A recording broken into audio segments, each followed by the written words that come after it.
Hello दोस्तों, नमस्कार। Superstition solutions इस चैनल पर आप सभी का स्वागत है।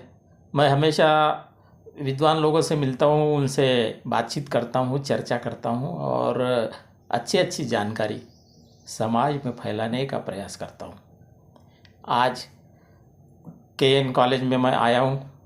वहाँ के हमारे मित्र डॉक्टर किरण वाघमारे सर हैं। वो क्या करते हैं वो स्वयं बताएंगे, क्योंकि आज के ज़माने में विद्वानों की कमी नहीं है, लेकिन बोलने वालों की कमी है, लिखने वालों की कमी है। इसलिए विद्वानों ने लिखना चाहिए, बोलना भी चाहिए। ऐसे बोलने वाले हमारे डॉक्टर किरण वाघमारे सर हैं। हमेशा सभाओं में जाकर के व्याख्यान देते हैं और जन जागृति करते हैं। कॉलेज में बच्चों के साथ में भी हमेशा मिलजुल कर काम करते हैं। तो उनसे मैं कुछ प्रश्न पूछता हूँ। मेरा नाम प्राध्यापक डॉक्टर किरण प्रभाकर वाघमारे अकोला का हूँ। मेरा बचपन भी अकोला में ही गया है। वहीं अकोला में मेरी पूरी शिक्षा हुई है। मैं 2017 से कारंजालाड़ में श्री किशनलाल नतमल गोयनका कला एवं वाणिज्य महाविद्यालय में मराठी विषय का सहायक प्राध्यापक करके कार्यरत हूँ। मेरा education MA Marathi, MA education और MA जर्नलिज्म, इसके अलावा नेट, सेट और PhD, यह मेरा एजुकेशन है और मैं यहाँ पे मराठी विषय पढ़ाता हूँ। अच्छी जानकारी आपके पास में अवश्य होंगी सर, क्योंकि आपकी शिक्षा आपके जीवन को प्रभावित कर रही है और नौकरी क्षेत्र में आने के बाद में बच्चों से आपका संपर्क आता है, बच्चे आपसे मिलते हैं, उनके अनुभव बताते हैं।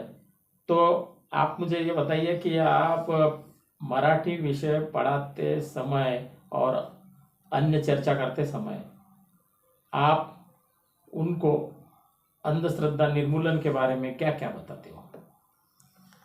शिक्षा यह एक समाज बदलने का बहुत बड़ा माध्यम है और इस शिक्षा के माध्यम से ही हम समाज को बदल सकते हैं। समाज में जो कुरीतियाँ है, अंधश्रद्धाएँ है, अगर ये निकालना है तो इसके लिए शिक्षा ये सबसे योगदान दे सकता है।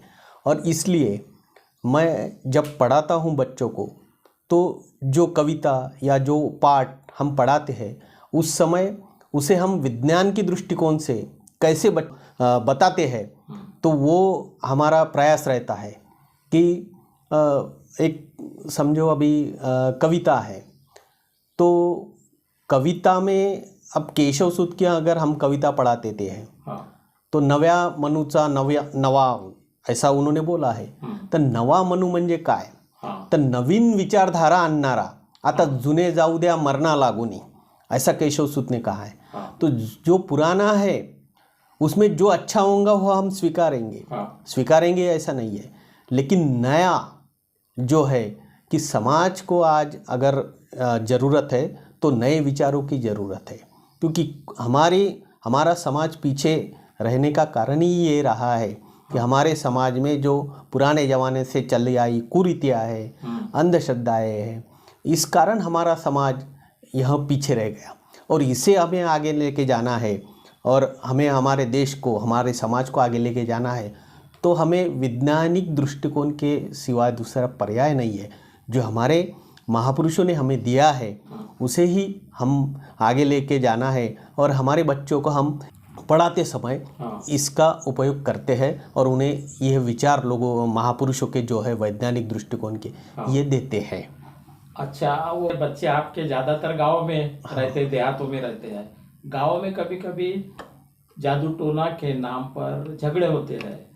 तो जादू टोना पर बहुत से बच्चों का विश्वास है, तो आप उनके उस अंधविश्वास को दूर करने के लिए उनको क्या बताते हो तो जादू टोना के बारे में? तो जादू यह एक कला है और पहले हम भी बचपन में देखते थे कि जादूगर आते थे हमारे स्कूलों में भी और वो एक जादू बताते थे कि एखादे आदमी को गायब करना या अपने पोतड़ी में से कोई नोटा निकालना वगैरह, हाथ सफाई की। तो ये लेकिन वो जादूगर पहले ही बता देता था कि यह जादू एक कला है, हाँ। यह कोई जीवन का मार्ग नहीं है, रियलिटी नहीं है। अच्छा। तो ये खुद वो बताता था। हाँ। लेकिन बचपन में क्या है, उसको जरा हम अच्छे तरह से उसका एक मनोरंजन की तरफ से देखते थे। अच्छा। और वो अच्छा लगता था। हाँ। लेकिन ये ध्यान में आता था कि वो जो कर रहा है वो खुद का पेट भरने के लिए कर रहा है। तो इसका मतलब उसके पास इसका उत्तर है कि हमें अगर हमारा पेट भरना है तो हमें मेहनत करना जरूरी है। जैसा वो जादूगर जादू बताने की मेहनत कर रहा है, वैसा हम जो भी काम करते हैं उसे मेहनत के सिवाय पर्याय नहीं है। अच्छा। और ये हमें वहाँ पे बचपन में भी देखने को मिला। और आज भी हम हमारे बच्चों को बताते हैं कि तुम्हें जिंदगी में जो भी काम करना है, आज कौन सा काम कम और कौन सा काम ज़्यादा ऐसा नहीं है। सब काम में हम समान है। और हमें हमारे राज्य घटना ने समान अधिकार दिया है। तो आज हम जो भी काम करते हैं उस काम को लगन से अगर करते हैं तो उसमें हम एक अपना नया नाम निर्माण कर सकते हैं और हमारी एक पहचान बना सकते हैं। तो इस दृष्टि से हम बच्चों को बताते हैं कि ये जो है जो जादू टोना वगैरह अगर गांव में अगर कोई करता होगा तो उसको हमारे पास लेके आओ। अच्छा। और हमारे सामने उसने करके बताना। हमारा चैलेंज है, अगर वो जादू टोना करता है और जादू टोना से किसका बुरा या भला होता होगा तो हम चैलेंज देते हैं उसको इनाम देंगे। अच्छा। 1 लाख रुपए इनाम देंगे अगर किसकी हिम्मत है तो। लेकिन ऐसा आज तक कोई आया नहीं है। कोई माई का लाल ऐसा पैदा हुआ नहीं है कि जो हमारा चैलेंज स्वीकारे और हमारे सामने आए, ऐसा तो हुआ नहीं है। हाँ। और मैं आपको बीच में काट के बता रहा हूँ सर कि अंधश्रद्धा निर्मूलन समिति ने भी जादू टोना भूत सिद्ध करने वालों के लिए 80 लाख का इनाम रखा है। हाँ। आज तक कोई भी माई का लाल सामने नहीं है। अच्छा, आप आगे मुझे ये बताइए आप कि गाँव में अनेक महिलाओं के शरीर में देवी आती है, वो डांस करती है, बड़बड़ करती है, इसको आप किस नज़र से देखते हो? वो क्या होता है? नहीं, ये तो एक मैं इसको एक मनोरंजन के तौर पर ही देखूंगा। इसमें कोई तथ्य नहीं है कि देवी अगर आंग में आती है। ऐसे देव और देवी इतने तो कोई खाली बैठे हुए नहीं किसके आंग में आने के लिए। उनके भी अपने अपने काम लगे हुए हैं। वो अपने अपने काम कर रहे हैं। वो अपने यहाँ अपने शरीर में आकर यहाँ पे लोगों के सामने वो खुद ही आ सकते हैं ना। वही तो है ना। परित्राणाय साधुनाम विनाशाय च दुष्कृताम, गीता में बताया धर्म संस्थापनार्थ है। तो वो बोलते हैं कि अगर भगवान बोल रहे हैं कि मैं खुद अवतार लेता हूँ तो दूसरे के आंग में क्यों आएगा? वही तो वो खुद आएगा ना। खुद अपना प्रतिनिधि क्यों भेजेगा? अपना प्रतिनिधि नहीं भेज सकता। अगर गीता है, गीता अगर जानते हो, धर्म गीता तो धर्म का ग्रंथ नहीं है, वो तो जीवन जीने का ग्रंथ है। लेकिन अगर गीता अगर आप मानते हो तो गीता में जो लिखा है ये झूठ है क्या? ये सच है। वो बोलते हैं कि हम अवतार लेते हैं, तो फिर वो किसके आंग में नहीं आ सकते। अच्छा। यही उसका उत्तर वहीं गीता में मिल जाता है। तो हमें दूसरे भगवान अगर कोई किसके आंग में आता होगा तो ये झूठ है, ऐसा कहीं कभी होता नहीं है। ये एक सबने अपनी एक मानसिकता बना के रख दी है कि ऐसा होता है, ऐसा होता है। ऐसा कुछ भी नहीं होगा। और ज़िंदगी में कभी भी भविष्य में भी कोई देव कोई देवता किसके आंग में आएंगी नहीं। ये हमारा चैलेंज है। अगर आता होगा तो हमें बुलाओ, हम भी उनका दर्शन करेंगे ना, देखेंगे ना कैसा है। तो हाँ, सही है सर। आपने बहुत अच्छी तरह से समझाया कि देवी देवता किसी के भी शरीर में प्रवेश नहीं करते हैं। देवी देवताओं को कोई काम धंधा नहीं है क्या? गाडगे बाबा ने भी यही कहा था, काऊन रे देव कोणाच्या अंगात घुसते का रे? घुस्याच्या अंगात आणि घुसत्याच्या अंगात मानवाच्या म्हणजे आपल्या शरीरामध्ये मलमूत्र आहे, डोक्यामध्ये हुवा आहे, नाकात शेंबूड आहे, आणि अशा शरीरामध्ये देवी देवता कुठून येणार आहे? ऐसा गाडगे बाबा ने कहा था। सावित्रीबाई फुले ने भी कहा था कि मन्नत मांगने से बाल बच्चे नहीं होते। सावित्रीबाई फुले म्हणायच्या सर की गोट्याला सेंदूर फासून तेलात मसो भयंकर देव तयावर भाव ठेवून या, दगड मुलं देती तर का करने लागे पति। इसका अर्थ यह है दोस्तों कि बच्चे देने का काम पत्थर नहीं कर सकते हैं। इसलिए हमने अंधविश्वास से बाहर निकलना चाहिए। डॉक्टर किरण वाघमारे सर ने अभी हमें बताया कि देवी देवता किसी के भी शरीर में प्रवेश नहीं करते हैं। देवी देवता यदि किसी के शरीर में प्रवेश करते हैं तो हमारा चैलेंज है, हम उनका भंडाफोड़ करेंगे। बहुत अच्छा बताया सर आपने कि हर व्यक्ति के जीवन में कुछ न कुछ घटनाएं घटित होती है सर, क्योंकि मेरे जीवन में भी बहुत सी घटनाएं घटित हुई थी। मैं भी 20-25 साल तक के अंधविश्वासी था। हमारे घर पर हर वर्ष मंगलवार के दिन मूंगसाजी बाबा के लिए बकरा काटा जाता था। माता पिता को एक बार मैंने पूछा कि इसकी बलि चढ़ाने के बाद में क्या फ़ायदा होगा, तो माता पिता ने कहा हमें स्वर्ग में शांति मिलेगी, मोक्ष मिलेगा। फिर मेरी सटक गई। मैंने उनको कहा कि यदि उनको काटने से निरप आपको स्वर्ग में मोक्ष मिलता है, शांति मिलती है, तो मैं आपको काटूं क्या?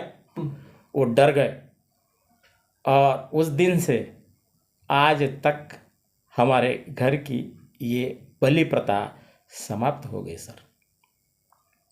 आप तो जगह जगह पर जाते हो, प्रबोधन करते हो, वहाँ पर कहानियाँ बताते हो, आपके जीवन में जो भी घटनाएं घटित हुई है वो भी बताते हो, मैंने भी सुनी है। उसमें से एक आध घटना हमको सुनाइए प्लीज़। बिल्कुल, आपने जैसा कहा है ये घटनाएं समाज में घटती रहती है और हम उसे देखते हैं और देखकर फिर हमारा भी मन वैसा ही बन जाता है। वास्तविकता पर हम ध्यान देना चाहिए। अब एक घटना में भी हमारे भी घर में महानुभाव संप्रदाय है। अच्छा। तो ये संप्रदाय बहुत विज्ञानवादी संप्रदाय है करके अंधश्रद्धा चक्रधर स्वामी का। अच्छा। हाँ, तो वो चक्रधर स्वामी ने तो इसके खिलाफ ही पूरा लड़ा दिया है, अंधश्रद्धा के खिलाफ। तो करके वो घर में तो कभी अंधश्रद्धा का कोई ऐसा माहौल नहीं था। लेकिन हम जब बाहर देखते थे तो जब सामने हमारे एक मंदिर था और उस महादेव की पिंड पर रोज लोग पानी डालते थे। अब हम बचपन से वो देखते थे। तो ये लोग क्या करते हैं, पानी डालते हैं। तो एक आदमी हमारे तरफ आया और उसने जो बोला बहुत महत्वपूर्ण बात बताई और वो मेरे मन में बहुत भा गई मेरे को। तो उसने कहा कि ये सब लोग इस पर पानी डालकर क्या उपयोग है? कोई उपयोग नहीं, इससे के महादेव प्रसन्न थोड़ी होने वाला है। पानी डालने से, पानी से थोड़ी होगा प्रसन्न। तो उसने कहा कि मंदिर के बाजू में झाड़ है, इसे अगर पानी डाला तो ये झाड़ कितना बड़ा हो जाएगा और ये झाड़ हमको छाया देगा, फल देगा, फूल देगा, है ना। ये झाड़ इसको हमें पानी डालना चाहिए। फिर मेरे ध्यान में आया, मैंने लोगों को थोड़ा सा बताने का कोशिश किया कि आप लोटा, लोग तो सुनेंगे नहीं, तो आप लोटा पर पानी डालते तो आधा ही लोटा डालो, आधा लोटा झाड़ को डालो। आपकी श्रद्धा भी रखो, आधा इधर करो। तो कुछ लोगों ने किया और वो झाड़ अच्छा हो गया, बढ़ गया और उसके छाया में अच्छे लोग बैठने लगे। फिर कि लोगों के ध्यान में आ गया कि नहीं, ये झाड़ भी जरूरी है हमें, है ना। तो झाड़ में भी भगवान ही है ना, और तो क्या, तो ये झाड़ है, तो इसे हम भगवान मानना चाहिए। फिर आजू बाजू में हमारे कॉलोनी में लोगों ने खुद होके स्वयं स्फूर्ति से झाड़ लगाए, उसे पानी डालना शुरू कर दिया और आज अच्छा माहौल, पंछी है, जानवर है अच्छे, और लोग भी वहाँ पर आकर बैठते हैं और धूपकाला रहो, हर समय वहाँ पे अच्छी छाया में वो झाड़ देते हैं, फल फूल देते हैं। तो ये जो बात है ये हमें समाज में बताने की ज़रूरत है आज, कि आज लोग जो धर्म के पीछे लगे हैं, धर्म करते हैं, उसको हमारा विरोध नहीं है, हमारे कोई भगवान को कोई हमारा विरोध नहीं है। लेकिन ये करते समय थोड़ा ध्यान इधर भी आपने अगर रखा तो आज हम समाज में एक पर्यावरण की जो हानि हो रही है उसे बचा सकते हैं। हमारा पर्यावरण आज जरूर, पर्यावरण रहेगा तो ही हम रहेंगे ना। हमने कोरोना में देखा कि ऑक्सीजन के लोग कितना तरस रहे थे, कितने लोग मर गए। और ऑक्सीजन देने वाले ये जो फ्री में हमें ऑक्सीजन दे रहे हैं, इसको तो हमें बिल्कुल बचा के रखना चाहिए, बच्चों के जैसा उसको पाल पोस कर बड़ा करना है और ये जरूरी है। तो ये बात मैं हमेशा बताता हूँ। और दूसरी एक हमेशा बात मैं बताता हूँ, किस्सा जो आपको भी याद है, मैंने कैंप में भी वगैरह बताया था। बताइए। कि हमारे मन में अंधश्रद्धा कैसी निर्माण होती है ना। तो एक घर में एक कार्यक्रम है और वो पितृ का कार्यक्रम रहता है, श्राद्ध पक्ष उसे बोलते हैं। तो हमारी हिंदू संस्कृति में श्राद्ध कि हमारे पूर्वज जो है वो पूर्वजों को हमें वो मरने के बाद में उनका वर्ष श्राद्ध करते हैं और उनके लिए फिर अच्छा अच्छा खाना वगैरह बनाते हैं।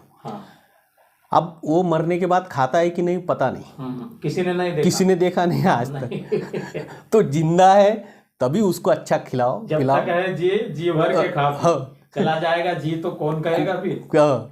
तो जिंदगी जी भर अच्छा जीता है तो वो अच्छा है, उसको यही स्वर्ग है, यही नरक है, यही मोक्ष है, सब यही मिलेगा उसको। और वो आगे जाने के बाद में वो फिर उसको हम अच्छा खीर पूरी वगैरह ये वो बनाते दिखाते हैं। हाँ, तो ये कोई नहीं खाता। और कोई गए हुआ उसने कोई रिटर्न कॉल नहीं किया है कि आओ आप स्वर्ग में अच्छा है। और खाता है हाँ, या तो फिर गाय वगैरह जानवर को लगा देते है ना। तो वो उसने कभी रिटर्न कॉल किया नहीं और ना करेगा, तो वो कुछ नहीं। तो एक घर में ऐसा श्राद्ध पक्ष का कार्यक्रम है और वो समय उसका जो पति है वो पति बोलता कि मैं आज श्राद्ध पक्ष है तो मैं ब्राह्मणों को बुला के भोजन के लिए बुलाता हूँ।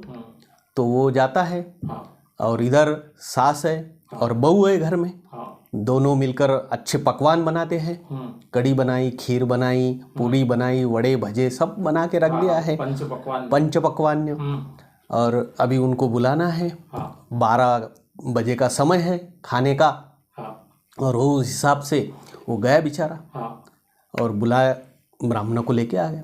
उतने में क्या हो गया इधर, तो एक खीर का भगोना रखे हुआ था, उधर से बिल्ली आई।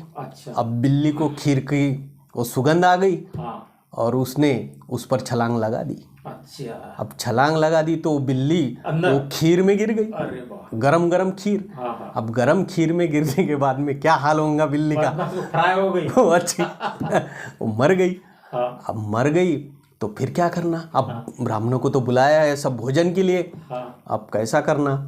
तो वो बहू को जो है बहुत प्रश्न निर्माण हो गया। लेकिन सास होशियार थी और सास ने क्या किया, अपने घर का एक चिमटा लिया और उस चिमटे से बिल्ली को उठाया, निकाल लिया और एक भगोने के नीचे रख दिया। और फिर आ गया पति, हो गया पकवान वगैरह सब तैयार है। हाँ बिल्कुल बिल्कुल, आप परोसने के लिए हम तैयार हैं, आप डालो। पत्रवाली वगैरह डाल दिए और परोसने लगे। सब लोगों ने, ब्राह्मणों ने, सब ने अच्छा खाया, बहुत स्तुति वगैरह की और चले गए। अच्छा, अब ये घटना यहाँ पे समाप्त होती है, लेकिन इसके बाद में जो होता है वो सुनने लायक है। अच्छा अच्छा। तो इसके बाद में क्या होता है कि अगले साल सास चली जाती। अब सास गुजर गई तो फिर सास का भी श्राद्ध करना है। तो फिर पति बोलता है कि अपन जैसा पिताजी का करते हैं वैसा माताजी का भी करना है, तो मैं सब लेके आता हूँ सामान, आप बनाओ पकवान। ठीक है, वो उसकी पत्नी बोलती है ठीक है आप लेके आ जाओ। वो लेके आ जाता बाजार में से सब सामान, ये मस्त पकवान बनाती है जैसी सास ने बनाए थे वैसे ही, खीर वगैरह, कड़ी वगैरह, भजे वगैरह सब बना के रख दिया। अब ये बोलता मैं ब्राह्मणों को बुलाने को जाता हूँ। गया, ब्राह्मणों को लाया, 12 बज गए, उसको सबको बिठाया और ये बहू को बोलता है कि चलो परसों टाइम हो गया। वो बोलते रुको रुको जरा। ये बोलते क्या रुको, काहे के लिए रुकना है, क्या काम है। नहीं नहीं नहीं रुको आप जरा रुको। फिर वो बोलता, वो परेशान हो जाता कि क्यों रुकना है। तो वो बोलता कि तुम्हारी माँ ने क्या किया था, बिल्ली आई थी और वो बिल्ली की मैं राह देख रही हूँ कि वो बिल्ली आएंगी, फिर उसको पकड़ के इसमें डुबाएंगे, फिर उसको बाहर निकाल के हम भगोने के नीचे रखेंगे और फिर परोसेंगे। अच्छा, पति ने तो सर पर हाथ रख दिया। अब ये है अंधश्रद्धा। अंधश्रद्धा कैसी निर्माण होती है, वहाँ पे तूने चिकित्सा करना चाहिए था कि ये क्यों हुआ, है ना। अगर वहाँ पे चिकित्सा करते रहती तो सास बताती थी कि इसमें ये बिल्ली गिरी और मैंने बाजू में निकाला, लेकिन उसने वहाँ चिकित्सा की नहीं और वो सिर्फ देखा और देखने के बाद में हाँ। वही किया, अनुकरण किया। हाँ। ये अनुकरण हम करते हैं, हाँ। करके समाज में अंधश्रद्धा निर्माण होती है। अच्छा। तो हमें चिकित्सक बनना चाहिए। जो हमारे मन में सवाल है, प्रश्न है, वो पूछना चाहिए। जो विद्वान लोग हैं, जो जानकार लोग हैं, उनसे इस पर चर्चा करना चाहिए। या ऐसा क्यों, है ना। तो हमारे महापुरुषों ने, चाहे वो गाडगे बाबा हो, चाहे वो राष्ट्रसंत तुकडोजी महाराज हो, चाहे बाबा साहब अम्बेडकर हो, महात्मा ज्योतिबा फुले हो, ये लोगों ने चिकित्सा की। और चिकित्सा करने के कारण ही उन्हें सत्य की खोज हुई। अच्छा। हमें सत्य की खोज अगर करना है तो हमें ऐसा चिकित्सक बनना चाहिए। ऐसा अगर हम करेंगे तो समाज में की अंधश्रद्धा दूर होंगी। अच्छा। यही एक मात्र हमारे पास मार्ग है अंधश्रद्धा दूर करने का। देखा दोस्तों, डॉक्टर किरण वाघमारे सर ने कितने अच्छे से हमको समझाया कहानी के माध्यम से कि खीर में बिल्ली, और उसके बाद में अगले साल फिर से बिल्ली का इंतजार। और बहुत से लोग तो ऐसा कहते हैं किरण सर कि काली बिल्ली यदि रास्ता काटती है तो काम नहीं होता। अब वो बिल्ली को क्या मालूम है यार, है कि नहीं। ये देखो, आप इंटरव्यू के लिए जा रहे हो, आपको ज्वाइन होना है नौकरी में, काली बिल्ली आ गई, आप नहीं गए तो आपका काम होगा क्या भाई? नहीं, हो ही नहीं सकता। काली बिल्ली जाए या सफ़ेद बिल्ली जाए, कोई भी फर्क नहीं पड़ता। ये अंधविश्वास है। इसलिए अंधविश्वास से हमारा पैसा खर्चा होता है, समय भी बर्बाद हो जाता है और कुछ नहीं मिलता हमें। तो अगला प्रश्न आपको मैं ये पूछना चाहता हूँ सर कि हम हर साल हमारे भारत में बहुत से विवाह होते हैं। विवाह के पहले हम कुंडली मिलाते हैं, 36 गुण मिलाते हैं। लड़का हीरो चाहिए, बढ़िया चाहिए, अच्छा घर चाहिए। अभी यहाँ पे अपने महाराष्ट्र में तो पटेल कंपनी में नौकरी भी चाहिए, 5-6 एकड़ ज़मीन भी चाहिए। लड़की कहती है कि ज़मीन कितनी है उसके यहाँ, लेकिन मेरा कहना है कि भाई तू औरत जासिल का वो है, हाँ? तू कहती है ना कि खेती चाहिए तो तुझे जाना पड़ेगा कल से, ऐसा प्रश्न पूछो उसे, है ना। बराबर है। खेती में आएगी नहीं, और क्या पूछते हो कि ज़मीन है क्या। ये अच्छी बात नहीं है।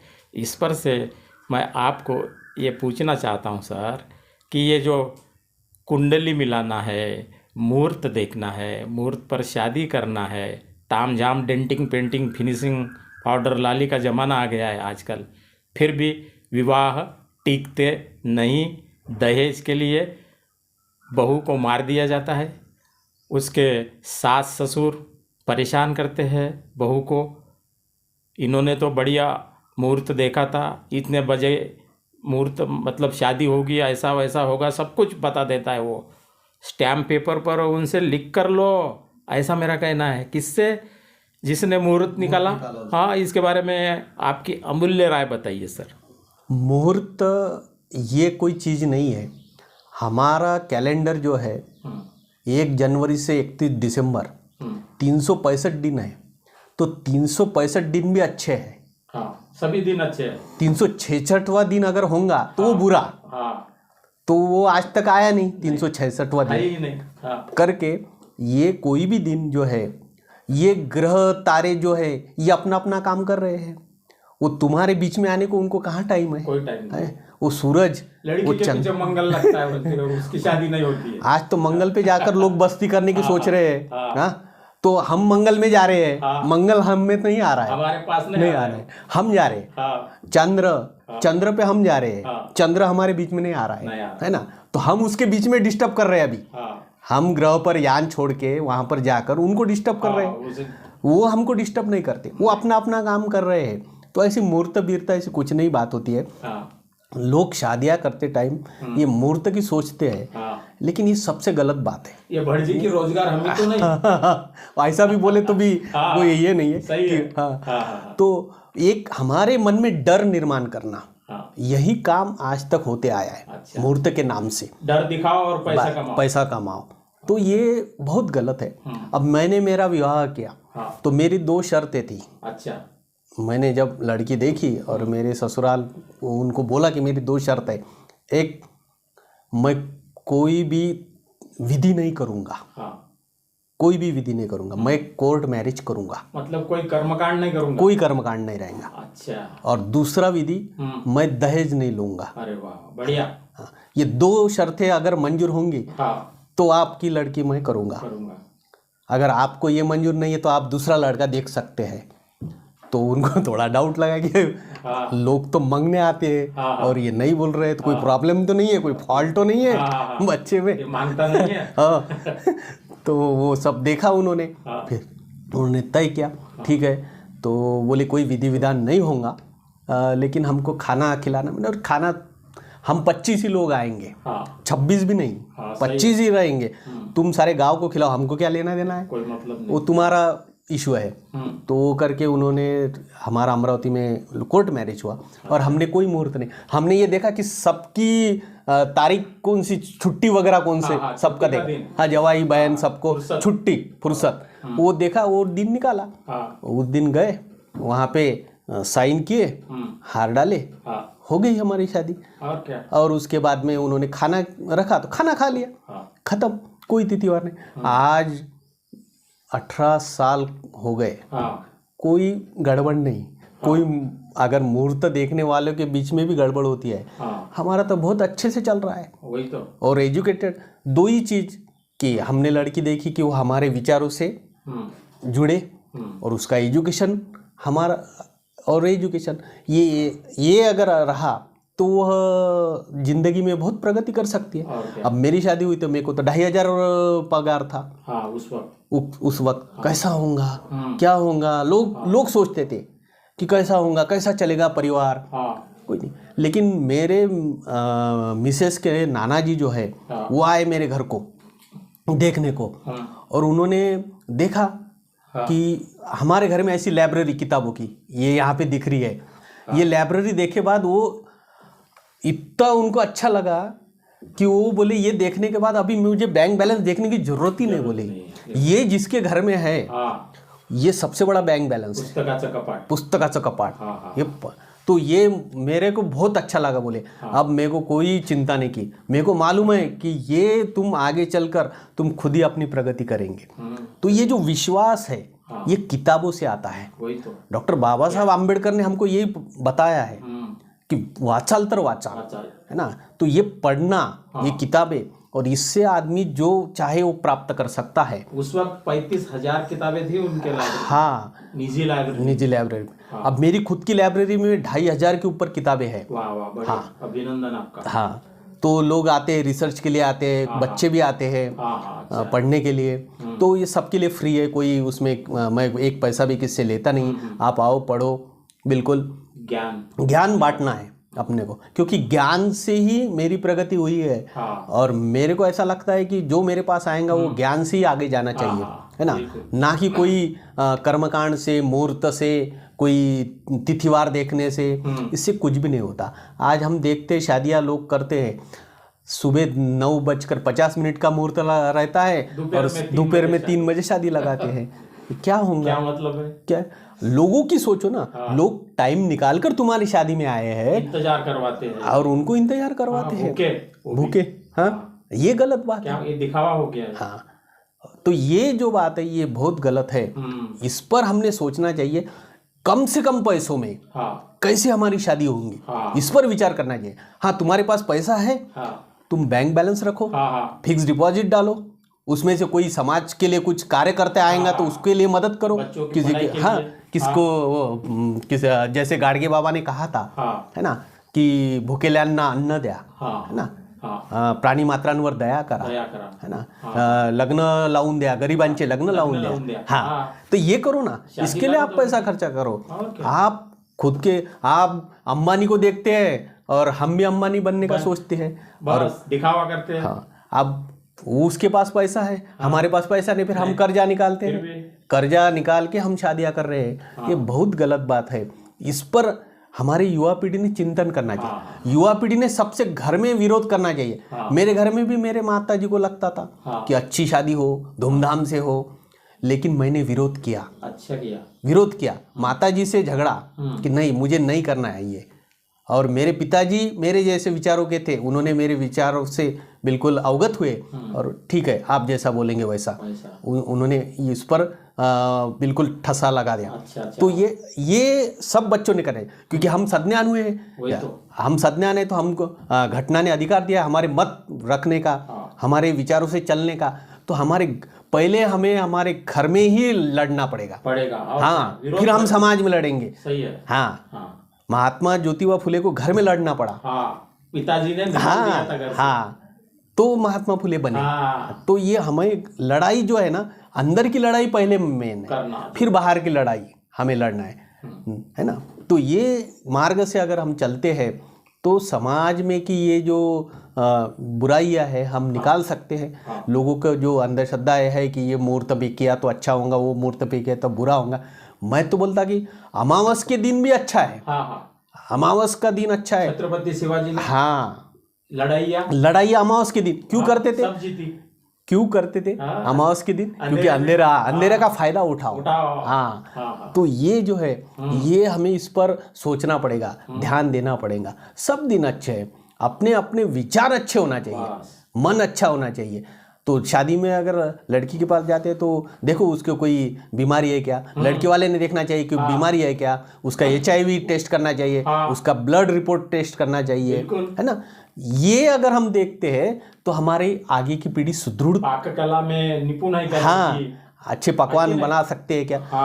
तो ये देखना चाहिए। हम ये नहीं देखते, हम देखते उसका बंगला, उसकी खेती, उसकी बैंक बैलेंस, ये नहीं, लड़की दिखने में हीरोइन। हाँ, तो ये कुछ काम का नहीं है। विचार अच्छे होना चाहिए।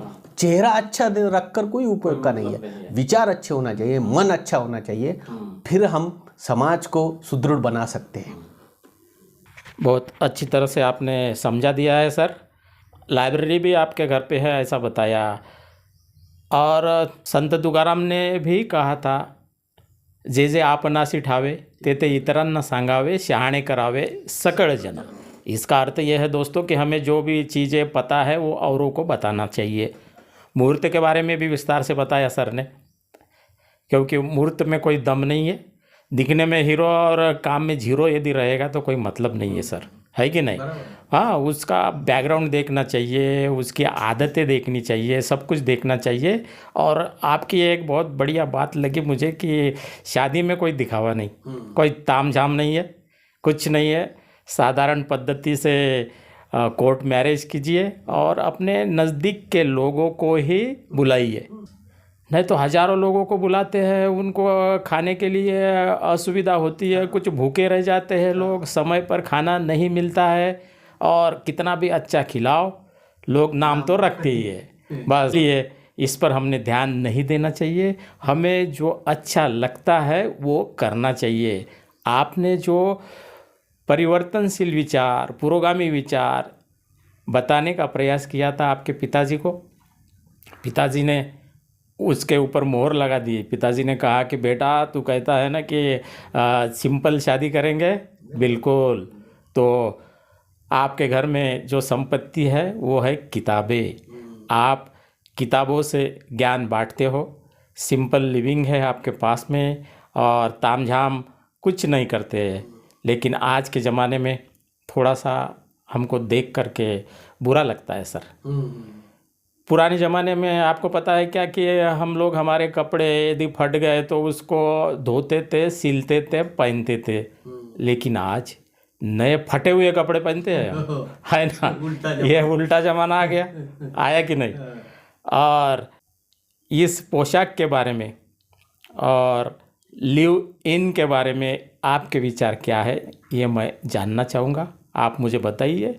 कुछ बच्चे, लड़के लड़कियां लिव इन में रहते हैं, उसमें कितनी सच्चाई है, वैसा करना अच्छा है या बुरा है?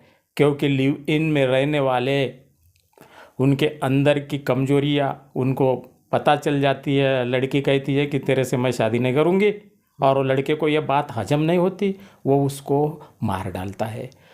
टुकड़े टुकड़े करके मारा है बहुत से लड़कों ने लड़की को। क्या मतलब है फिर? ये अरेंज मैरिज चाहिए कि नहीं?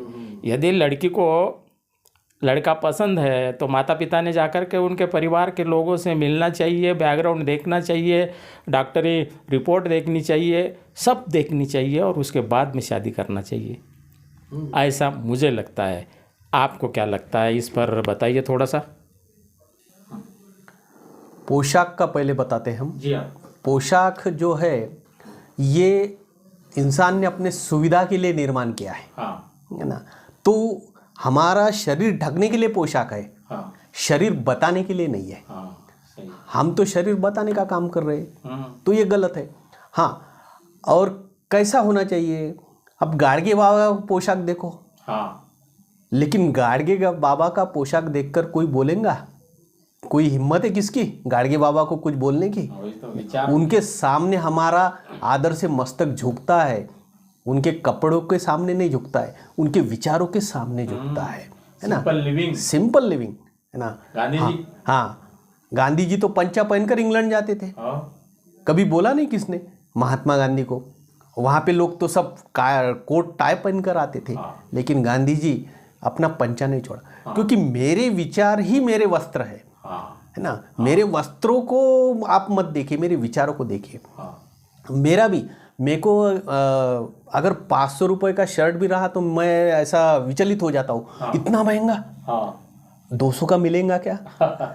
अगर कम कप घर तो है। अब घर के लोगों को या बाहर अपने मित्र परिवार रहते, आपका लिविंग स्टैंडर्ड बढ़ा है, आप प्रोफेसर हो, नहीं नहीं आपने अच्छे कपड़े पहनना चाहिए। मैंने बोला अच्छे बोले तो कैसे अच्छे? हमारे यहाँ पे कॉलेज में एक मैडम ने बोला आप तो बहुत जगह व्याख्यानों को जाते हैं, तो आप अच्छा कोट टाई पहन के जाते जाओ, बढ़िया, अप टू डेट, बिल्कुल बढ़िया। तो उसके लिए कोट लेना चाहिए, ये लेना चाहिए, वो लेना चाहिए, जैकेट ले। मेरे को 3 जैकेट लेकर दिए, वैसे पड़े हुए मैं भूल जाता हूँ जैकेट पहनना। कोट यहाँ पे कॉलेज में पड़े हुए, 2 कोट पड़े हुए। अच्छा। क्या सबने बोला लेना पड़ा, लेकिन मैंने एक ही दिन पहना उसको। तो ये जो है, उनको मैडम को बोला कि मैं जाता हूँ, मैं मेरे पोशाक बताने को नहीं जाता, मैं मेरे विचार देने को जाता हूँ। और मैं जो भी पोशाक में जाता हूँ, अगर मेरे विचार पट्टे हैं तो लोग सुनेंगे, लोग एक्सेप्ट करेंगे, नहीं करेंगे नहीं पट्टे तो वही तो। लेकिन मैं मेरा काम करता हूँ, मैं मैं अभी भी मेरे पास में जो कपड़े हैं वो 15 साल 18 साल से वही पैंट, पुराने शर्ट, उसको अच्छे रखता हूँ, उसको प्रेस बीस वगैरह करके वही इस्तेमाल करता हूँ। ऐसी हिम्मत होती नहीं है कि नए कपड़े लो और अच्छा रहो वगैरह। अच्छा रहो मतलब ठीक है ना, जो है सादे कपड़े पहना, हाँ ये रहो। तो ये पोशाक के पीछे हमने नहीं लगना चाहिए। हम क्या करते हैं, वो फिल्मों में देखते हैं हीरो हीरोइन कैसे कपड़े पहनते हैं और वो स्टाइल से रहने का प्रयत्न। अरे उनको उसके पैसे मिलते हैं, हमें क्या मिल रहा है? हमारे पैसे जा रहे हैं। तो इस पर हमारे नए पीढ़ी ने ध्यान देना चाहिए। अनुकरण उनके विचारों का करो, उनके कपड़ों का, उनके बालों का, स्टाइल का, इसका अनुकरण नहीं करना चाहिए हमें, है ना। हाँ, तो फिर आज सब लोग गांधी जी का अनुकरण करते तो सब पंचे पे आ जाते थे। होता है ऐसा? नहीं होता है। पंचे वाला एक ही रहा, लेकिन उसके विचारों के हजारों तैयार हुए, है ना। विचारों के हुए। हाँ, महात्मा फुले पगड़ी पहनते थे, कितने लोग पगड़ी पहनते आज? नहीं, कोई नहीं पहनता, शादियों में थोड़ा दिखावा बस।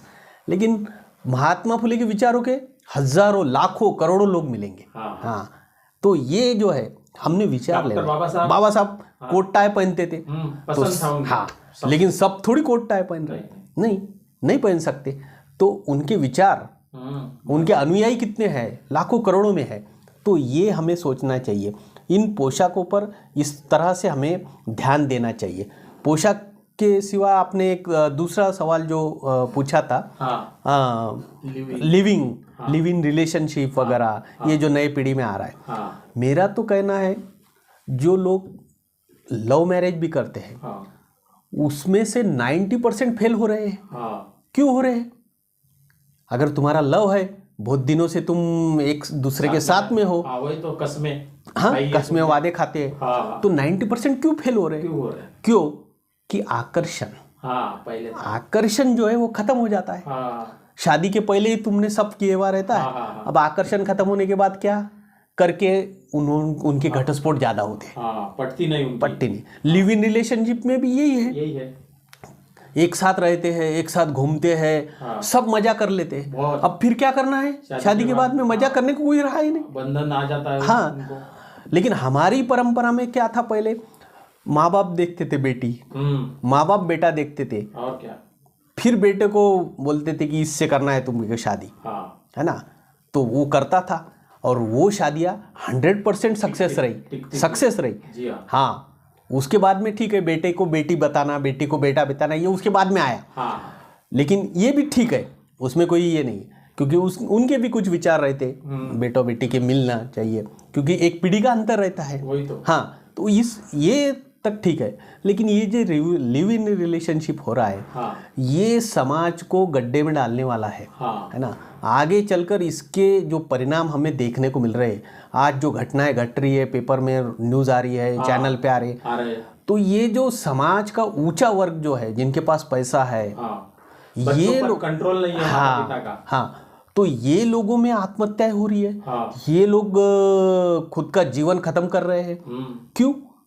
अरे भाई, आपको प्रेम मिल रहा है ना, आपको कोई तो भी पार्टनर मिली है, तो वो पार्टनर के साथ में आप पूरी जिंदगी बिताओ ना। नहीं, ऐसा नहीं हो रहा है। तो इसका मतलब इसके दुष्परिणाम हमें अगर दिख रहे हैं तो हमें सावध होना चाहिए, उसका अनुकरण नहीं करना चाहिए। ये जो समाज में एक बुराई निर्माण करने वाला काम हो रहा है, इसे हमें रोकना चाहिए। तो हमें शादी करना है तो शादी करते समय हमारे विचारों में अंतर ना हो, हमारे विचार समान हो, इस पर अगर हम ध्यान देते हैं तो हम आगे चलते। अब मेरे रिश्तेदारी में एक लड़की है मालेगांव की, तो मैं पुलिस स्टेशन में बैठा था, थानेदार मेरा मित्र भी है और रिश्तेदार भी है। अच्छा। तो एक बार मैं गया, तो वहाँ पे वो लड़की आई थी और उसके कुछ रिश्तेदार थे। फिर वो थानेदार साहब बोले मेरे को कि आपको मैं इनकी पहचान करा देता। मैं बोला कोई होगा केस वगैरह, मेरे को मालूम नहीं था मेरे रिश्तेदार है। तो फिर बताए मालेगांव के हम क्या है और ऐसा ऐसा है। तो फिर माजला क्या है, तो ये लड़की ने खुद के मन से शादी की पूना में, और 25 दिन रही और वापस आ गई। आज बोलती कि मेरे को उसके साथ में रहना नहीं है। अब उसकी शादी हुई तो उसके पिताजी को भी नहीं लेके गए शादी में, है ना, खुद के मन से की, और 25 दिन में तू पा रही है। अच्छा, कितनी भयानक घटना है कि समाज में ये लड़कियां ऐसी करती है कि खुद आगे का विचार नहीं करती, अपने परिवार का विचार नहीं करती, अपने समाज का विचार नहीं करती है, खुद के मन से करती है, और फिर ऐसी होती है शारीरिक आकर्षण। हाँ, 25 दिन में ही तू घर को आ रही है। अरे 25 साल तो निकाल कम से कम। नहीं, तो ये जो घटनाएं है, ये जो दिख रही है, ये जो हम सीरियल है, पिक्चर है, ये जो देख रहे हैं फिल्में, इसका आकर्षण है, और इसके कारण ये समाज में कुरीतियां निर्माण, ये एक षड्यंत्र इसे बोलिए। मैं तो इसे षड्यंत्र बोलूंगा, क्योंकि समाज को खत्म करना है। जो फॉरेन में कल्चर है वो यूज एंड थ्रो का कल्चर है, है ना, एक बार यूज किया थ्रो कर देना। हाँ, तो यही उनको यहाँ पे लाना है कि आज हमारे देश का नाम जो है हमारी संस्कृति के कारण है, और हमारे संस्कृति का कोई अगर वैशिष्ट्य है तो एक समाज, एक संघ समाज, ये हमारा वैशिष्ट्य है। और इसे जब तक तोड़ते नहीं तब तक इस देश को गुलाम बनाना मुश्किल है। ये बाकी के लोगों के ध्यान में आया करके हमारे फिल्में, हमारे सीरियल में ये डाल रहे हैं सब, लिव इन रिलेशनशिप, लव वगैरह वगैरह, और इसके कारण ये समाज अगर टूट जाता है तो ये देश को जीतना कोई मुश्किल बात नहीं है। और इसको हमें ध्यान देना है, और हमें हमारे समाज को एक संग रखना अगर है तो विचारों से एक संग रख। हमारे पास बहुत बड़ी परंपरा है, बहुत बड़ी संस्कृति है, बहुत बड़े बड़े महापुरुष है, उनके विचार है, तो ये ध्यान में रखकर हमें हमारे समाज को आगे लेके जाना है, ऐसा मुझे लगता है। ये लिव इन रिलेशनशिप के बारे में वगैरह सही है सर आपका, आपने बहुत अच्छी तरह से समझा दिया है कि हमारा देश पुरोगामी विचारों का देश है, इसको बिगाड़ने के पीछे बहुत से लोगों का हाथ है, और बच्चों ने भी सोच समझ के ही काम करना चाहिए, समाज ने भी उस दिशा में आगे बढ़ने का प्रयास करना चाहिए। बड़े महापुरुष जो भी हुए हैं उन्होंने पोशाकों के तरफ ध्यान नहीं दिया उतना, उन्होंने विचारों के तरफ, किताबों के तरफ ध्यान दिया है। आपने डॉक्टर बाबा साहब आम्बेडकर जी का उदाहरण दिया, गांधी जी का उदाहरण दिया, गाडगे महाराज का उदाहरण दिया। इनका सिंपल लिविंग था। डॉक्टर बाबा साहब आम्बेडकर का तो पास था, बढ़िया था, उनके विचार भी अच्छे थे। अपने अपने हिसाब से हम पोशाक धारण कर सकते हैं, कोई हमें नाम रख नहीं सकता, लेकिन हमारा पोशाक अच्छा चाहिए। आजकल की हमारी बहुत सी लड़कियां, पहले तो ये कहा जाता था सर कि पैसे की बचत की जाती है, लेकिन अभी कपड़े की बचत करती है कि नहीं। जो कपड़े हमें घर के अंदर पहनना चाहिए वो बाज़ार में पहनोगे तो लोग तो देखेंगे भाई, फिर लोगों को कहोगे कि भाई तुमने अपने विचारों पर काबू रखना चाहिए, है ना। अरे भाई तुम ये ध्यान में रखो कि आपका पूरा शरीर ढक के रहेगा तो हादसे कम होते हैं। जिन जिन समाज के बच्चों के पूरे शरीर को ढक के रखा जाता है बढ़िया, तो उन पर अत्याचार नहीं होते हैं, कम होते हैं अत्याचार। ये सीधी सी बात है। अब धर्म कोई भी रहे, इसलिए जो हमें अच्छा लगता है उठने में बैठने में। सर आप इंटरव्यू में आपने देखा होगा कई बार कि ये जो फिल्मी हस्तियां है, कलाकार है, छोटे छोटे कपड़े पहनते हैं इंटरव्यू में, उनको बैठते भी नहीं आता ठीक से, एक पैर के ऊपर दूसरा पैर करके बैठते हैं, उठते नहीं आता। हाँ, तुमको खुद को ही यदि ऐसे कपड़े पहन के, तंग कपड़े पहन के बैठते उठते नहीं आता है तो क्या मतलब है? ये कौन सी फैशन है? उठते बैठते आना चाहिए, चलते आना चाहिए, बढ़िया अच्छे दिखना भी चाहिए। तो सब उल्टा पुल्टा कर दिया है कुछ बच्चों ने। माता पिता ने भी ध्यान देना चाहिए। मैं तो कहता हूँ माता पिता का भी इसमें बहुत ही बड़ा योगदान है। डांटना चाहिए ना उनको, बोलना चाहिए, बेटी तू ऐसे कपड़े मत पहन, ये अच्छे नहीं है, बार बार बोलो उसको। उसका भी विचार हमारे बच्चों ने करना चाहिए। आपसे आज मिलकर के आपसे बहुत सी जानकारियाँ मैंने प्राप्त की है। आपने बताया, जो जो आपको अच्छा लगता था वो आपने बताने का प्रयास किया है। और मैं हमारे दर्शकों को इतना ही कहना चाहूँगा दोस्तों कि डॉक्टर किरण वाघमारे सर ने और मैंने जो जो विचार व्यक्त किए हमारे निजी है, हम विचार थोप नहीं रहे आपके ऊपर कि हम कहते हैं इसलिए मानिए वही सच है, ऐसा नहीं है। आपको जो लेना है वो लीजिए भाई, ज़बरदस्ती नहीं है। लेकिन जो जो समाज में वर्तमान में दिखाई दे रहा है वो हम बता रहे हैं। भविष्य में ऐसी ऐसी होने की संभावना है, बस यही हमने बताया है, हमारे विचार व्यक्त किए हैं। तो आप समझदार हो, आप सोच सकते हो दोस्तों। और अंत में सर से मैं ये प्रश्न पूछना चाहता हूँ कि आज के युवकों को वो क्या कहना चाहते हैं, क्योंकि सर के फॉलोअर्स भी बहुत से युवक होंगे, क्योंकि सर की आयु बिलो 40 है ना, कितना 50। हाँ 50, लेकिन लगते हैं वो 40 लगते हैं। बढ़िया, आपके इस सेहत का राज क्या है वो बताएंगे हमें, और युवकों के लिए संदेश क्या है ये भी बताएंगे। बताइए सर।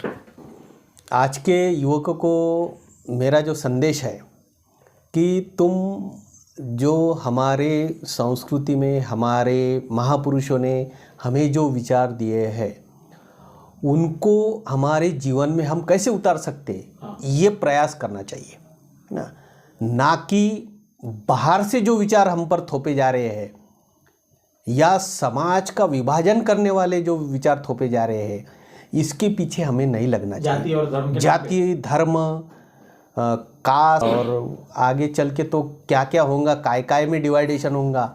अभी मैंने सुना कि ब्लड के बारे में भी, अच्छा, आज तक तो मैंने ऐसा देखा नहीं था कि भाई ब्लड, मेरा ब्लड किसी को भी मैं दे सकता हूँ, मैं किसी का भी ले सकता हूँ, मेरा अगर ब्लड ग्रुप मिल जाता है तो। लेकिन मैंने एक घटना आज ऐसी देखी कि ये मुसलमान का खून है तो ये मुसलमान का खून नहीं लेना चाहिए। अच्छा, क्योंकि ये मुसलमान के खून में मिलावट करके ये दे रहे हैं। अच्छा, तो ये भी गलत बात है। खून जान बचाने के लिए है, किसकी जान लेने के लिए नहीं है। तो ये हमारे युवकों ने इस पर ध्यान देना चाहिए कि हमें किसकी जान बचाना है, किसकी जान लेना नहीं है। किससे, जैसे भगवान बुद्ध ने बहुत अच्छे तरीके से कहा था कि हमें किसे मारने का अधिकार नहीं है, तो हम उसे क्यों मारें। हाँ, है ना, झाड़ का पत्ता तोड़ के लाया, इसे आप चिटका के बताओ। हाँ, फिर से लगा के बताओ, नहीं लग सकता। तो फिर तोड़ने का अधिकार नहीं, जोड़ने का नहीं, जोड़ने का कैसा अधिकार। तुम जोड़ सकते क्या। नहीं, तो फिर तोड़ने का भी अधिकार नहीं है ना। तो ये, और भगवान बुद्ध ने कभी अपने विचारों को समाज पे थोपा नहीं। उन्होंने कहा कि मैं जो कह रहा हूं ये अंतिम सत्य नहीं, इसकी तुम चिकित्सा करो। मैंने बोल दिया, आपको अगर अच्छा लग रहा है तो इसे स्वीकार करो, है ना, नहीं तो मत स्वीकार करो, नहीं अच्छा लग रहा मत स्वीकार करो, लेकिन उसकी चिकित्सा करो। ये भगवान बुद्ध ने कहा था। तो हमें चिकित्सा करना चाहिए, क्या समाज में अच्छा है क्या बुरा है, इस पर ध्यान देना चाहिए। तो ही हमारी युवा पीढ़ी जो है वो आगे चल के ये समाज को एक संग रख सकती है। अत्तदीप भव, भगवान गौतम बुद्ध का ये बहुत अच्छा संदेश हमारे लिए, हमारे अंदर ही है। एक भी जो इंसान है उसके अंदर है, कोई कला नहीं है, कोई गुण नहीं, ऐसा नहीं है, सबके पास कुछ ना कुछ है, लेकिन उसको पहचानते आना चाहिए, उसकी पहचान हमें करना चाहिए और उस दिशा में हमें आगे बढ़ना चाहिए। अगर करते हैं हमारी युवा पीढ़ी, तो हम एक समाज में एक संघ और एक न्याय सबको दे सकते हैं और एक संघ समाज की हम निर्मित कर सकते हैं कि आने वाले समय में हमें एक संघ रहना बहुत ही ज़रूरी है, क्योंकि हम एक संघ अगर रहते हैं तो ही प्रगति कर सकते हैं और देश को आगे ले जा सकते हैं। तो इस दिशा में हमें काम करना चाहिए। दूसरे, मेरे सेहत का भी राज आपने बोला, तो हमें निर्व्यसनी होना चाहिए। निर्व्यसनी अगर हम होते हैं तो हमारी सेहत अच्छी रहेंगी। और अच्छा सादा खाना, कोई रोज रोज होटल का खाना, मसाले वाला खाना, तेल वाला खाना, ये इसको ठीक है भाई, महीने में 1 आधे बार 2 बार गए अपन खा लिए, वो बात अलग है। कोई विशिष्ट कार्यक्रम में गए तो बात थोड़ा सा खाए तो ठीक है, लेकिन रोज रोज उस पर नहीं। तो जो हमें प्रकृति ने दिया है उसे वैसा के वैसा हमें खाना चाहिए, है ना। हम सलाद खाते हैं तो सलाद में भी क्या लोग तेल डालेंगे, उसमें नमक डालेंगे, मसाला डालेंगे, ऐसा नहीं, जैसा है वैसा खाओ। तो क्योंकि इस प्रकृति में जो भी जितने भी जानवर है वो निसर्ग में जो निर्माण होता है वो ही खाते हैं, ओरिजिनल। हम जो है इंसान, ये हम प्रक्रिया करके खाते हैं, है ना, मिलावट हो जाती है, और इसके कारण फिर सेहत हमारी खराब हो जाती है। और व्यायाम, हमारे शरीर, सुबह जल्दी उठना है। मैं सुबह रोज 4 बजे उठता हूँ। अच्छा, अरे वाह, क्या करते हो? ध्यान करता हूँ। तो ध्यान में भी एक शक्ति है, मेडिटेशन जिसे हम बोलते हैं, तो वो हमारे बुद्ध, जैन सभी इसमें है, सभी बताया है। तो मेडिटेशन करना चाहिए, व्यायाम योगा करना चाहिए, थोड़ा घूमना चाहिए सुबह, तो फिर आपकी सेहत अच्छी रहेगी। 6-7 घंटे मस्त सोना चाहिए। तो ये अगर ऐसा रहते हैं तो हमारी सेहत अच्छी रहती है। और विचार, बहुत सी सेहत खराब होने के कारण विचार, हम क्या करते हैं, हम वर्तमान में नहीं जीते, हम एक तो भूत या तो भविष्य में जीते हैं कि क्या हो गया उसकी चिंता करते, और क्या होने वाला है उसकी चिंता करते। अरे आज वर्तमान में कर्मण्यवाधिकारस्ते, गीता भी हमें वही संदेश देती है ना, तू तेरा कर्म कर, जो होगा वो होगा, देखा जाएगा। क्या होगा, कुछ भी नहीं होता, अच्छा ही होगा सब। हमारे विचार पॉजिटिव रखो, पॉजिटिव रखा तो पॉजिटिव हो जाएगा। लेकिन मैं मेरे बच्चों को भी, युवक को बताता हूँ कि ये तुम भूतकाल में क्या हुआ इसकी चिंता मत करो, भविष्य में क्या होने वाला इसके भी चिंता मत करो। आज मेरा दिन है, वर्तमान में किसे पता है कि हमारी जिंदगी कितने दिन की है, कोई भरोसा। ये जो समय है ये मेरा है, इसके बाद में का समय मुझे पता नहीं कि मेरा है कि नहीं। तो फिर मैं ये समय क्यों गमाऊं? आज मेरा है, आज मेरा है, कल है कि नहीं पता नहीं है। तो फिर आज मैं अच्छे से जियो, आज जो भी मेरे संपर्क में आए उनसे अच्छे से बात करूं, उनसे अच्छे विचार लूं, उनको अच्छे विचार दूं। और ये अगर पॉजिटिव थिंकिंग रहा तो सेहत अच्छी रहती है। मेरे सेहत का राज यही है कि मैं पॉजिटिव रहता हूँ।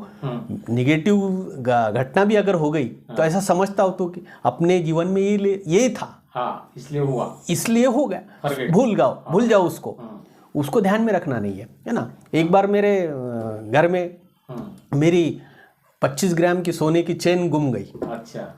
और फिर मिसेस को लगा कि 25 ग्राम के सोने की चेन गई। अब क्या होगा। थोड़ा 10 मिनट हमने विचार किया, कहाँ गई होंगी, कहाँ रखी होंगी, कहाँ हो गई, आज तक भी नहीं दिखी और भूल गए। गई। सोचना नहीं क्या करना है, क्योंकि हम वो सोचते रहेंगे तो भी हमारी सेहत खराब होते जाएंगे।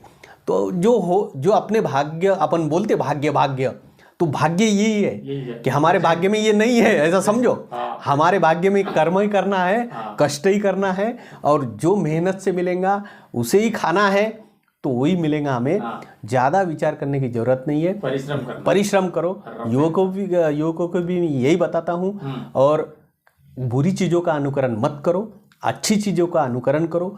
जो जिसके पास अच्छा होगा, जैसी मधुमक्खी है, हर फूलों पर जाती है, लेकिन सभी फूलों का रस नहीं लेती है ना। तो जिसमें से मध बन सकता है वही रस लेती है। तो हमें भी युवकों ने मधुमक्खी बनना चाहिए, अच्छा लेना है। बस वो लेके हम समाज को वो मधुमक्खी खुद नहीं शहद खाती, वो दूसरे को देती है ना। हमें भी समाज को ऐसा शहद देना चाहिए। अगर हम ऐसा करेंगे तो एक सुदृढ़ समाज हम बना सकते हैं। और फिर देखो आपको कितने जीवन में आनंद मिलता है। जब हम देते हैं ना तो उसका आनंद अलग रहता है ना। बाबा साहब अपने गाड़गे बाबा के पास में क्या था देने के लिए? कुछ नहीं। उनके तो 2 टाइम के खाने की भी व्यवस्था नहीं थी, लेकिन समाज को कितना दिया, मांग के खाते थे, कितना दिया, इसकी गणना नहीं हो सकती। कितना दिया, धर्मशाला खुली। फिर आज समाज नाम लेता है। हमारे संत गाड़गे बाबा विद्यापीठ, हमने विद्यापीठ को नाम दिया। अमरावती जो कोई स्कूल में गया नहीं, अंगठा बहादुर, उसका नाम विद्यापीठ को कितना बड़ा है। नागपुर संत राष्ट्र संत तुकडोजी महाराज का नाम दिया। क्यों दिया? जो कभी स्कूल में गए नहीं उन लोगों का नाम देते हैं हम। क्यों? क्योंकि उन्होंने जो समाज को दिया है, इसकी गणना किससे नहीं हो सकती, इसकी तुलना किससे नहीं हो सकती। तो हमें समाज में ऐसा बांटना चाहिए, देना चाहिए। और फिर देखो हमारी जिंदगी, हमारी सेहत भी अच्छी रहेंगी, और समाज की भी सेहत अच्छी रहेंगी, और देश की भी सेहत अच्छी रहेंगी। तो यही मेरा युवकों को एक संदेश है। धन्यवाद। देखा दोस्तों, आज की ये चर्चा आपको यदि अच्छी लगी तो मेरे चैनल को सब्सक्राइब कीजिए, वीडियो को लाइक कीजिए, शेयर कीजिए। आज सर ने बहुत सी बातें महत्वपूर्ण हमें बताई है। सर ने ये भी कहा है कि हम जो कह रहे हैं उस पर पूरा भरोसा करने की आवश्यकता नहीं है। पहले आजमाइए, देखिए, सोचिए और उसके बाद में आगे बढ़िए। क्योंकि जो जैसे दिखता है वैसा नहीं होता है। आज का ज़माना दिखावे का है दोस्तों, इसलिए हमने अच्छे रहना चाहिए, अच्छा खाना चाहिए। और सर ने ये भी बताया कि प्रेजेंट में जीना चाहिए, बहुत बढ़िया, वर्तमान में जीना चाहिए। भविष्य की चिंता करने की ज़रूरत नहीं है, और पास्ट टेंस भूत की भी चिंता करने की आवश्यकता नहीं है। आदमी कितने साल तक के जीवित रहा इसे मतलब नहीं है सर, वो कैसे जीवित रहा उसे मतलब है, ऐसा महान लोगों ने कहा है। तो दोस्तों, आपसे मैं यही कहना चाहूँगा कि अच्छी अच्छी बातें लीजिए, अच्छा रहिए और आगे बढ़िए। देश को आगे बढ़ाना आपके हाथ में है। आज बस इतना ही मैं कहना चाहूँगा। मैं अंत में डॉक्टर किरण वाघमारे सर का आभार व्यक्त करता हूँ। उन्होंने अपना अमूल्य समय देकर मार्गदर्शन किया। बस धन्यवाद।